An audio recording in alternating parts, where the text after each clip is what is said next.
अब देखिए present tense जो है, ठीक है, वो हमारे चार भाग में बढ़ते हैं। पहला प्रेजेंट इंडिफिनिट, दूसरा प्रेजेंट कंटिन्यूअस, तीसरा प्रेजेंट परफेक्ट और चौथा है प्रेजेंट परफेक्ट कंटिन्यूअस।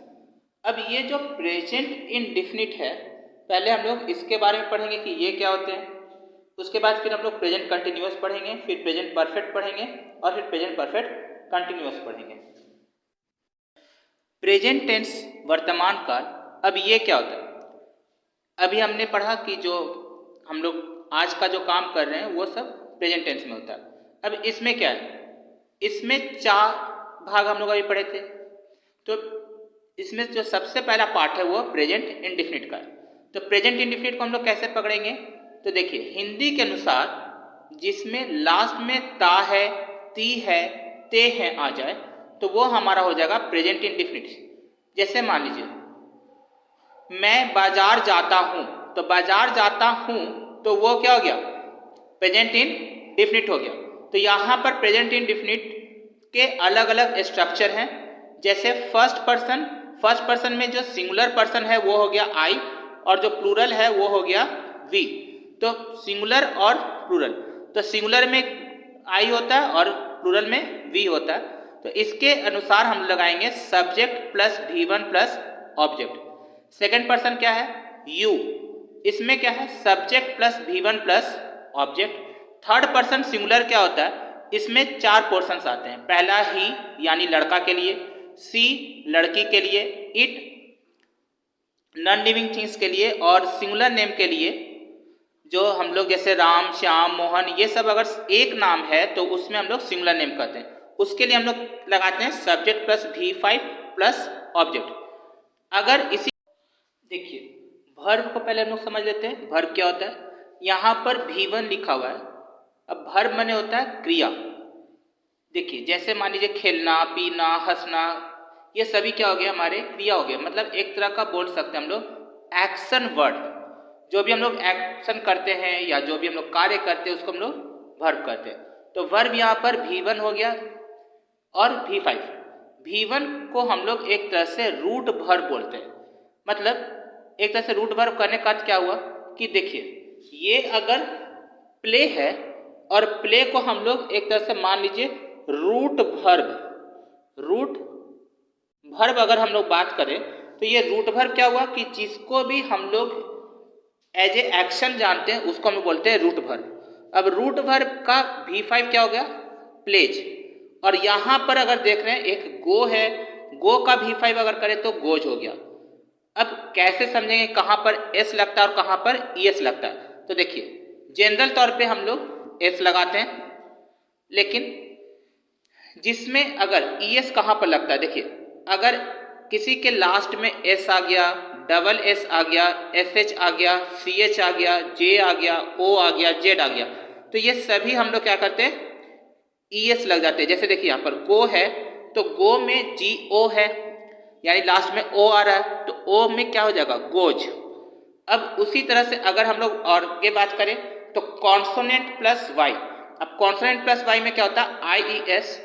अब ये वाई में क्या होता है? वाई को हम लोग रिमूव करके उसके जगह पर IES लगा। जैसे देखिए हरी, तो हरी मतलब जल्दी होता है HURRY। अब HURRY को कैसे करेंगे? HURRY हटा दिए और यहाँ पर IES जोड़ दिए तो हो गया हरीज। अब उसी तरह से अगर और बात करें, मान लीजिए हमने लिखा क्राई।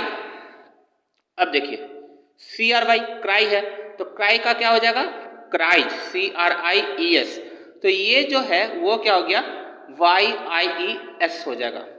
अब इसी तरह से अगर हम लोग और बात करें, जैसे मान लीजिए कि हम लोग का अगर ये पोर्शन है वॉवेल प्लस वाई, तो वॉवेल प्लस वाई क्या हो जाते हैं? उसमें वाई प्लस एस अगर लगेगा तो वहां पर वॉवेल प्लस वाई है, मतलब जिसके वाई के पहले अगर वॉवेल आ जाए तो वहां पर हम लोग वाई जैसे वर्ड है वैसे ही लगा देंगे और उसमें सिर्फ एस जोड़ देंगे। देखिए जैसे STAY, तो STAY स्टे है तो यहां पर क्या हो जाएंगे? स्टेज। देखिए पॉजिटिव या एफर्मेटिव, पॉजिटिव या एफर्मेटिव उसको बोलते हैं जिसको हम लोग सेंटेंस यस में दें। जैसे सब्जेक्ट प्लस V1 या V5 प्लस ऑब्जेक्ट, इसका स्ट्रक्चर हो गया। तो इसके स्ट्रक्चर में क्या होता है, ही गोज टू स्कूल, वह स्कूल जाता है। अब वह स्कूल जाता है तो ये क्या हो गया, ही हो गया। यहाँ पे ही, सी, इट और सिंगुलर नेम के साथ V5 लगता है। क्या हुआ इसका मतलब, ही, शी, इट और सिंगुलर नेम के साथ V5 लगता है, तो ही गोज टू स्कूल। अब इसके बाद है निगेटिव सेंटेंस, इसमें क्या है, सब्जेक्ट प्लस डू या does not plus V1 plus object. अब देखिए, he does not go to school, यानी ही, शी, इट और सिंगुलर नेम है तो उसमें क्या लगेगा, डज लगेगा। तो इसमें कौन कौन से 4 पोर्शन है, ही, सी, इट और सिंगुलर नेम। यानी अगर हम लोग बात करें तो कौन कौन सा है, ही, सी, इट और singular name. He, she, it और सिंगुलर नेम, ये जो 4 है उसमें क्या लगेंगे, डज लगेंगे या V5 लगेंगे।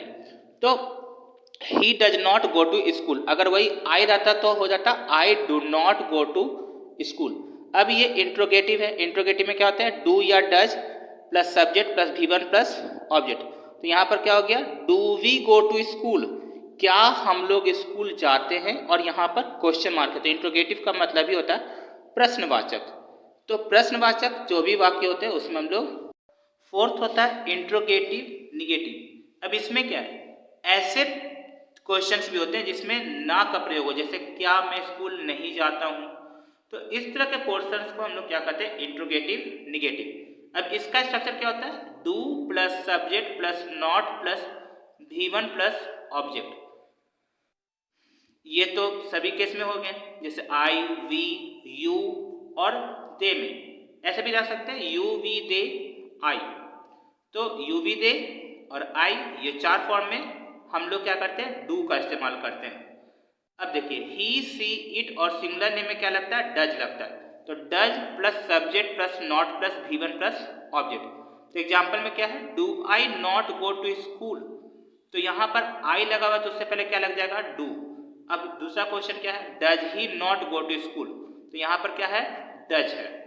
क्यों, क्योंकि ही है। अगर सी रहता तब भी डज लगता, इट है तब भी डज लगेगा, लेकिन अगर वी रहता तो क्या लगता, डू। तो do we not go to school, क्या हम लोग स्कूल नहीं जाते हैं। तो इस तरह में हम लोग इस्तेमाल करते हैं।